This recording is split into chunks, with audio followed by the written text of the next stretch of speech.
உங்க பேர் சொல்லுங்க பாப்பா. இன்பரசி. இன்பரசி. இன்பமா இருக்குது. இன்ப அரசி. அற்புதமான பேர். உன் பேருமா? துளசி. துளசி, இன்பரசி, மகாலட்சுமி. மகாலட்சுமி, ஜெயப்பிரியா. ஜெயப்பிரியா. ரைட். நீங்க சொல்லுங்க பாப்பா.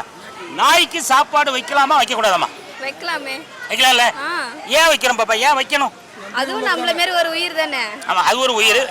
இப்ப நாய்க்கு சாப்பாடு வைக்க கூடாதுன்னு ஒரு சிலர் சொல்றாங்கல்ல. ஆமா, அவங்களுக்கும் நீங்க என்ன சொல்ல விரும்புறீங்க? அவங்களால வைக்க முடிஞ்சா வைக்கட்டும், இல்லைன்னா வைக்க வேணாம். ஹலோ, நீங்க முடிஞ்சா வைங்க. ஆமா, உங்களெல்லாம் நீங்க வைங்க வைங்க எல்லாம் உங்களை யாரும் சொல்லல. முடிஞ்சா வை, இல்லைன்னா கிளம்பு, அப்படிதானே? ஆமா, நாய்க்கு நம்ம சாப்பாடு வைக்கிறதுனால என்ன நன்மைகள்மா நமக்கு?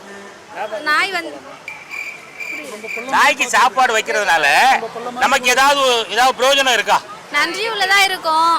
அதுக்கப்புறம் புண்ணியம் தானே சாப்பாடு வச்சா. அதாவது பாப்பா என்ன சொல்ல வர அந்த விவரமா சொல்ல தெரியல.